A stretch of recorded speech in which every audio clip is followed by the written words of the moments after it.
Hi കൂട്ടുകാരെ, പുതിയൊരു വീഡിയോയിലേക്ക് എല്ലാവർക്കും സ്വാഗതം. അങ്ങനെ ഇന്ദ്രജയെ കയറി പിടിച്ചിരിക്കുകയാണല്ലോ.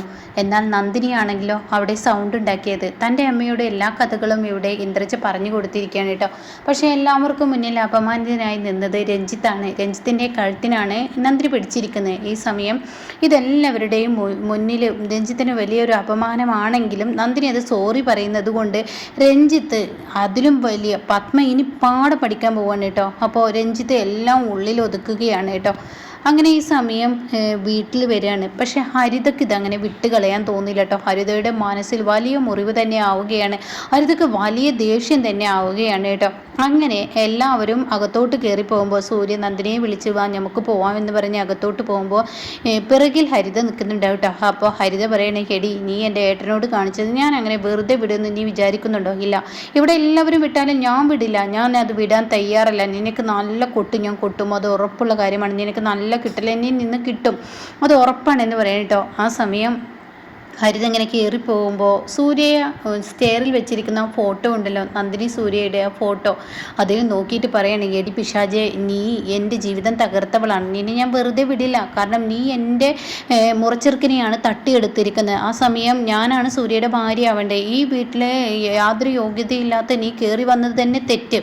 ആ തെറ്റ് ആവർത്തിച്ച് കൊണ്ടുപോകാൻ ഈ വീട്ടിലെ പലവർക്കും കഴിയായിരിക്കും. നീ എല്ലാം കാട്ടിക്കൂട്ടുന്ന ആ സൂര്യയുടെ ബലത്തിലാണെന്ന് എനിക്കറിയാടി. എൻ്റെ ഏട്ടന് അത്രയും ആളുകളുടെ മുന്നിൽ വെച്ച് നീ മറ്റുള്ളവരെ കയറി പിടിച്ചു എന്നുള്ള രീതിയിൽ നീ പറഞ്ഞു തീർത്തില്ലേ. നിൻ്റെ തൊടാൻ പാടില്ലാത്ത സ്ഥലത്ത് തൊട്ടു എന്ന് നീ പറഞ്ഞുണ്ടാക്കിയില്ല. അതങ്ങനെ വിടാൻ തയ്യാറല്ലടി. ഞാൻ ഇതിന് നിനക്ക് തിരിച്ചടി തന്നിരിക്കും. ഇത് ഹരിതയാണ്, ഹരിതയാണ്. ഈ ഹരിതയുടെ സ്വഭാവം നീ അറിയാതിരിക്കുന്നുള്ളൊക്കെ എന്നങ്ങനെ പറയാണ് കേട്ടോ. എന്നാൽ ഈ സമയം സൂര്യ റൂമിൽ കയറുകയാണ്. അപ്പോൾ സൂര്യ റൂമിൽ കയറുമ്പോൾ നന്ദിനി മിണ്ടുന്നില്ല. അപ്പോൾ ഉടൻ തന്നെ സൂര്യ ചോദിക്കുകയാണ്, എന്താ ആടോ തനിക്കൊരു മിണ്ടാട്ടക്കുറവ്? അപ്പോൾ ഉടൻ തന്നെ സൂര്യയോട് നന്ദിനി പറയുകയാണ്, ഞാൻ നിങ്ങളോട് മിണ്ടത്തില്ല. മദ്യപിച്ച് നിങ്ങൾ അവിടെ വന്നത് അത് ഞാൻ അറിഞ്ഞില്ലെന്ന് നിങ്ങൾ വിചാരിച്ചോ? എന്തിനാണ് നിങ്ങൾക്ക് മദ്യപിക്കേണ്ട ആവശ്യം? പകൽ പല പ്രശ്നങ്ങളും ഉണ്ടായിട്ടുണ്ടാവും, രഞ്ജിത്തുമായി പല പ്രശ്നങ്ങളും ഉണ്ടാവും, പക്ഷെ മദ്യപിക്കേണ്ട ആവശ്യം ഉണ്ടായിരുന്നില്ല. നിങ്ങൾ മദ്യപിച്ച ഞാനും മദ്യപിക്കുമെന്ന് പറഞ്ഞതല്ലേ? ഓ, ആ പേടിപ്പെടുത്തൽ ഇനി വേണ്ട നന്ദിനി, നീ എന്നെ പേടിപ്പെടുത്തണ്ട. എൻ്റെ മനസ്സിൻ്റെ ടെൻഷൻ നീ മനസ്സിലാക്കണം. അങ്ങനെ പലവിധ ടെൻഷനും ഉണ്ടാവും ജീവിതത്തിൽ. അങ്ങനത്തെ ടെൻഷനൊക്കെ വരുമ്പോൾ ഇതുപോലെ മദ്യപിക്കുക ചെയ്യാം. മദ്യപാനം ഒന്നിനും ഒരു പരിഹാരമല്ലെന്ന് നിങ്ങൾ മനസ്സിലാക്കണം, സൂര്യ സാർ മനസ്സിലാക്കണം എന്നൊക്കെ നന്ദിനി പറയാണ്. ആ സമയം സൂര്യ പറയണത്, ഇത് ലാസ്റ്റത്തേക്ക് ഇനി ഞാൻ മദ്യപിക്കില്ല എന്ന് പറയണേ. ഇതേ സമയം നന്ദിനി പറയണത്, ശരി സൂര്യ സാറ് ഇനി മദ്യപിക്കില്ല എന്ന് പലവട്ടം എന്നോട് പറഞ്ഞിട്ട് ഇത് ആവർത്തിക്കുന്നു. അതുകൊണ്ട് തന്നെ ഇത് ഞാൻ അങ്ങനെ വെറുതെ വിടാൻ തയ്യാറല്ല. എൻ്റെ മനസ്സിന് അത്രയും മുറിവേറ്റിട്ടുണ്ട്. അതുകൊണ്ട് തന്നെ സൂര്യ സാറിനോട് ഇനി ഞാൻ മിണ്ടത്തില്ല എന്ന് പറയണേ കേട്ടോ. അങ്ങനെ നന്ദിനി, നിനക്ക് എന്നോട് മിണ്ടാതിരിക്കാനൊന്നും കഴിയത്തില്ല. ഇല്ല, ഞാൻ മിണ്ടത്തില്ല, ഇനി എന്നോട് സംസാരിക്കാൻ വരണ്ട. അങ്ങനെ നന്ദിനി തറയിൽ പായിടുകയാണ്. പായിടുന്ന സമയത്ത് സൂര്യ ചോദിക്കുക, അല്ല നന്ദിനി, നീ എന്താ തറയിൽ പായിടുന്നത്? പിന്നെ ഞാൻ എവിടെ കിടക്കേണ്ടത്? എൻ്റെ അടുത്ത് ഒന്ന് കിടക്കടോ, ഇനി ഞാൻ ഇവിടെ കിടത്തും എന്നോ അങ്ങനെയാണെന്ന് ഞാൻ എന്നോട് പറഞ്ഞതല്ലേ. അവൾ കാരണം അങ്ങനെ ഒരു ഗുണം ഉണ്ടായി. ഞാനും നീ ഒരേ കട്ടിൽ കിടന്നിരുന്നത്, നീ എന്തിനപ്പോൾ പായെടുക്കുന്നത്? അപ്പോൾ നന്ദിനി മിണ്ടില്ല എന്ന് പറയാം കേട്ടോ. അങ്ങനെ നന്ദിനി സ്ലൈറ്റിൽ എഴുതിയിട്ട് പറയണം, ഞാൻ നിങ്ങളുടെ അടുത്ത് കിടക്കത്തില്ല, സൂര്യ സാറിൻ്റെ കൂടെ ഞാൻ കിടക്കത്തില്ല. ഞാൻ മദ്യപിക്കരുതെന്ന് പറഞ്ഞ് മദ്യപിച്ച് എന്നെ മറ്റുള്ളവർക്ക് മുന്നിൽ അപമാനിച്ചില്ലേ. അതുമാത്രമല്ല, മദ്യപിക്കുമ്പോൾ സൂര്യ സാറിൻ്റെ വിലയാണ് നഷ്ടപ്പെട്ടുകൊണ്ടിരിക്കുന്നത്. മനസ്സിലാക്കാൻ സൂര്യ സാറിന് കഴിയുന്നില്ലല്ലോ. അപ്പോൾ അതുകൊണ്ട് ഞാൻ മിണ്ടില്ല. നന്ദിനിക്ക് അങ്ങനെ മിണ്ടാതിരിക്കാനൊന്നും കഴിയില്ല എന്ന് പറയണേ. ഇല്ല, ഞാൻ മിണ്ടില്ല എന്ന് പറഞ്ഞിട്ട് നന്ദിനി മിണ്ടില്ല കേട്ടോ. എന്നാൽ ഈ സമയം ഹരിതയാണ് കാണിക്കുന്നത്. ഹരിതയുടെ മനസ്സിൽ ദേഷ്യം ഇങ്ങനെ ഇടിച്ചു കയറുകയാണ്.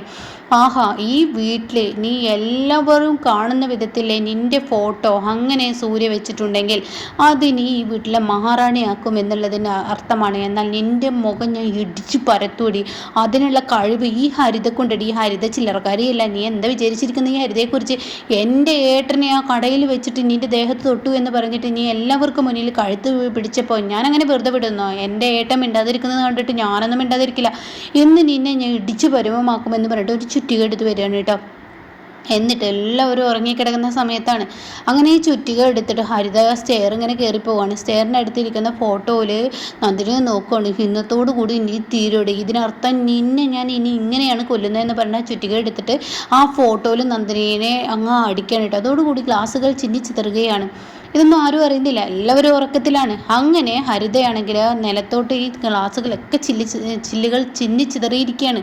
അങ്ങനെ ചുറ്റിക എടുത്ത് വീണ്ടും തലയുടെ മുകളിലോട്ട് ഒരൊറ്റ കൊട്ടങ്ങ് കൊടുക്കുകയാണ് കേട്ടോ. അതോടുകൂടി തലയുടെ അവിടെ ഒരു ഓട്ടയാവുകയാണ്, അതായത് നന്ദിനിയുടെ ആ ഫോട്ടോയിൽ കേട്ടോ.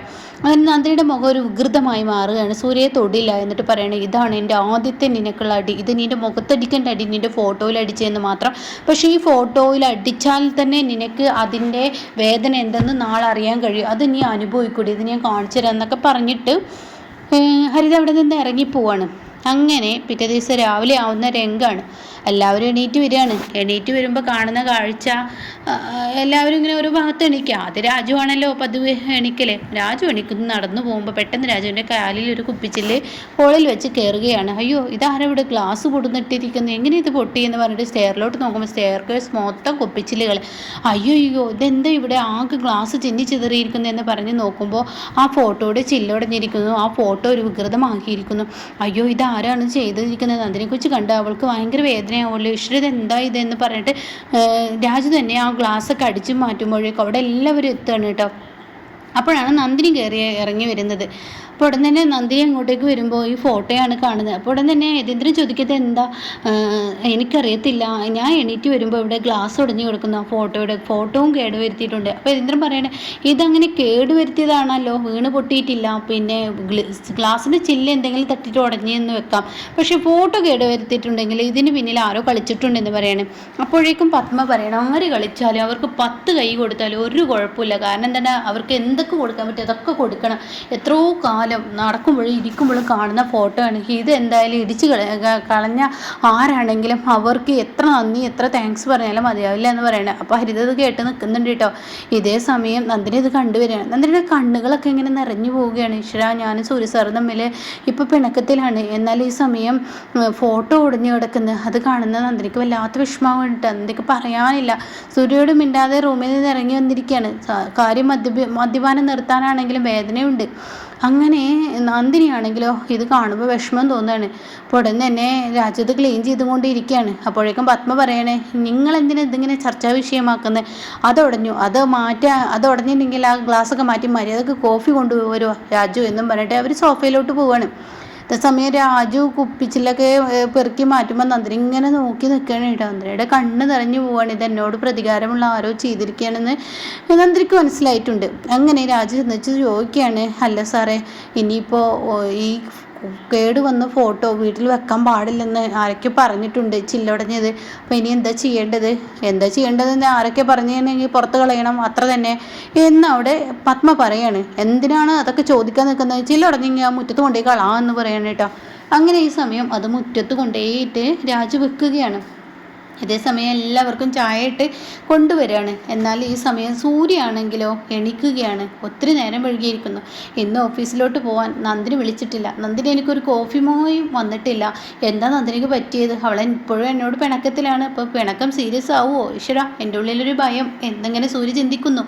അങ്ങനെ സൂര്യ എന്ത് ചെയ്യുന്നു, ആ ഒരു ഇതെടുത്തിട്ട് പെട്ടെന്ന് തൻ്റെ ഡ്രസ്സൊക്കെ മാറി വാച്ചൊക്കെ കെട്ടി നന്ദിനി നന്ദിനി എന്ന് പറഞ്ഞ് വിളിക്കുന്നുണ്ട്. നന്ദിനി മിണ്ടുന്നില്ല. അങ്ങനെ ഈ സമയം നന്ദിനി പിറകിൽ വന്ന് നിൽക്കുകയാണ്. അപ്പോൾ ഉടൻ തന്നെ അവിടെ എഴുതിയിട്ടുണ്ട്, പോകുമ്പോൾ എന്നോട് പറഞ്ഞിട്ട് പോകണം എന്നൊരു സ്ലൈറ്റിൽ എഴുതിയിട്ടുണ്ട് കേട്ടോ. അപ്പോൾ അത് കാണുമ്പോൾ ഓഹോ, അവളെ മിണ്ടില്ല എന്നാണ് ഇതിലെ അർത്ഥം എന്ന് പറഞ്ഞ് തിരിഞ്ഞ് നോക്കുമ്പോൾ നന്ദിനിയെ കണ്ടു. അങ്ങനെ നന്ദിനി ഇങ്ങനെ, എന്താ നീ എന്നോട് മിണ്ടാത്ത, നന്ദിനി ഈ പിണക്കം നന്നല്ല കേട്ടോ, നിനക്കധികം പിടിച്ച് നിൽക്കാൻ പറ്റില്ല, എനിക്ക് നിനക്ക് പിടിച്ചിരിക്കാൻ കിട്ടില്ല എന്ന് പറയുമ്പോൾ നന്ദിനി അവിടെ നിന്ന് ഒന്നും മിണ്ടാതെ പോവുകയാണ് കേട്ടോ. അപ്പോൾ നന്ദിനിയുടെ മുഖത്തൊരു സങ്കടമുണ്ട്. ഇത് കാണുന്ന സൂര്യക്ക് എന്തോ ഒരു സംശയം തോന്നുകയാണ്. അങ്ങനെ സൂര്യ ആണെങ്കിൽ ഒരു സൈഡിലോട്ട് പോയിട്ട് ഇങ്ങനെ സിഗരറ്റ് വലിക്കാൻ നിൽക്കുകയാണ്. ആ സമയം ഇതിങ്ങനെ വലിച്ചും കൊണ്ട് നിൽക്കുന്ന സമയത്ത് കാണാം നന്ദിനി സൂര്യ ഒരുമിച്ചുള്ള ആ ഹോളിലെ ഫോട്ടോ അതിങ്ങനെ താഴെ മതിലിന് സൈഡിൽ ആരോ ചാരി വെച്ചിരിക്കുന്നത്. ഇത് കാണുന്നത് സൂര്യ ആകെ ഞെട്ടിപ്പോവാണ്. നന്ദിനിയുടെ മുഖം പോലും ഇല്ല, അത് വികൃതമായിരിക്കുന്നത്. അത് കാണുന്നതിനോട് കൂടി സൂര്യ ആകെ ഞെട്ടാണ്. അപ്പോൾ ഉടനെ തന്നെ അങ്ങോട്ടേക്ക് തൻ്റെ അച്ഛൻ വരികയാണ്. അച്ഛ ഇത് ആരെവിടെ വെച്ചാൽ നന്ദിനി നന്ദിനി എന്ന് പറഞ്ഞ് ഉറക്കി വിളിക്കുകയാണ്. അപ്പോഴേക്ക് യതീന്ദ്രൻ ഓടി വരികയാണ്. അത് കണ്ടോ എൻ്റെ ഫോട്ടോ, എൻ്റെ ഹാളിൽ ഇരിക്കുന്ന ഞാൻ നന്ദിനിയുമായുള്ള ഫോട്ടോ, ഇതാരിതിവിടെ ഇട്ടു, ഇതാരാണിത് ഇവിടെ കൊടുന്ന് വെച്ചത് ചോദിച്ചത്. അപ്പോഴേക്കും യതീന്ദ്രൻ എന്തിനാ നീ ഇങ്ങനെ ബഹളം വെക്കുന്നത്? അച്ഛാ, എൻ്റെ ഫോട്ടോ കണ്ടില്ലേ? എൻ്റെ മനസ്സൊടിഞ്ഞു പോയിരിക്കുന്നു. ഇത് ആരത് ചെയ്തിരിക്കുന്നത്? അതൊന്നും അറിയത്തില്ല. ചില്ല് പൊട്ടി രാവിലെ കിടക്കുന്നു. അപ്പോൾ ഞാനാണ് പറഞ്ഞത് പുറത്ത് കൊണ്ടുപോയി കളയാൻ. കിടന്ന ഫോട്ടോ വെക്കാൻ പറ്റത്തില്ലല്ലോ എന്ന് പറഞ്ഞ് യതീന്ദ്രൻ പോവാണ്. അപ്പോൾ തന്നെ സൂര്യ പറയുന്നത് എത്ര നിസ്സാരമായി ഇത് പറയുന്നതെന്ന് പറയണേ. അങ്ങനെ സൂര്യ എല്ലാവരും ഇരിക്കുന്ന ഇടയിലേക്ക് ഇടിച്ചു കയറി വരികയാണ്. ആരാണ് ആ ഫോട്ടോ കേടുവരുത്തിയതെന്ന് മര്യാദക്ക് പറഞ്ഞു എന്ന് പറയണേ. അപ്പോഴേക്ക് യതീന്ദ്രൻ പറയണേ, എന്താ സൂര്യ, ആര് കേടുവരുത്താനാണ്? അപ്പോൾ പത്മ പറയണേ, തുടങ്ങിയോ വട്ട് കേസല്ല, എൻ്റെ നന്ദിനിയുമാണ് അതിൽ വേദനിപ്പിച്ചിരിക്കുന്നത്. അതിലും ആ ഫോട്ടോയിലൂടെ പറയുന്നത് ഇതുപോലെ ഇടിച്ച് നന്ദിനിയെ പരിഭവമാക്കും എന്നാണ്. അപ്പോൾ ഇതിൽ ആരാണത് ചെയ്തിരിക്കുന്നത്? മര്യാദക്ക് പറ. അപ്പോൾ രഞ്ജിത്ത് അങ്ങോട്ടേക്ക് കടന്നു വരിക. അപ്പോൾ രഞ്ജിത്ത് ചോദിക്കുക, എന്താ പ്രശ്നം? ഓ, പ്രശ്നമൊന്നും നീ അറിഞ്ഞില്ലല്ലേ? നീയേ ആയിരിക്കില്ലേ എൻ്റെ നന്ദിനിയുടെ ഫോട്ടോ കേടുവരുത്തിട്ടുണ്ടാവുക. അപ്പോൾ അത് കേൾക്കുന്ന രഞ്ജിത്ത് ചോദിക്കുക, സൂര്യ, എനിക്കതിൻ്റെ ആവശ്യം? എനിക്കതിൻ്റെ ആവശ്യമില്ലല്ലോ. ഈ വീട്ടിൽ ആരോ ഒരാൾ തന്നെയാണ് ചെയ്തിരിക്കുന്നത്. പുറത്ത് ഒരാൾക്ക് വന്ന് ചെയ്യാൻ പറ്റില്ലേ? നീ ചെയ്തില്ലെങ്കിൽ നിൻ്റെ പെങ്ങളായ ആ ഹരിതയായിരിക്കും എന്ന് പറയണ കേട്ടോ. അപ്പോഴേക്കും പത്മ പറയണേ, ദേ സൂര്യ, വെറുതെ വേണ്ടാത്തത് പറഞ്ഞ് നിൽക്കണ്ട എന്ന് പറയണേ. അപ്പോഴേക്കും നന്ദിനി അങ്ങോട്ടേക്ക് കടന്നു വരേണ്ട. നന്ദിനി നീ പറ നന്ദിനി, ആരാണ് ആ ഫോട്ടോ കേടുവെച്ചത്? നീയാണോ? ഇനിയിപ്പോൾ നീ ചെയ്തതാണോ എന്ന് ചോദിക്കുമ്പോൾ നന്ദിനിയാണെങ്കിൽ തലയിൽ കൈവച്ച് സൂര്യ സാറാണ് സത്യം, ഞാനല്ല എന്നിങ്ങനെ മൗനത്തോടു കൂടി പറയാണ്. കാരണം സൂര്യയോട് പിണക്കാണല്ലോ.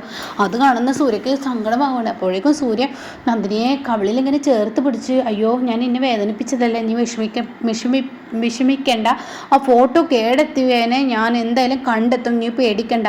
അപ്പോഴേക്കും പത്മയും ഹരിത എന്താ അവളുടെ അഭിനയം, സൂര്യയുടെ മുന്നിൽ അഭിനയൊക്കെ അവൾക്ക് നന്നായിട്ട് അറിയാം എന്നവരിങ്ങനെ ചിന്തിക്കുന്നു.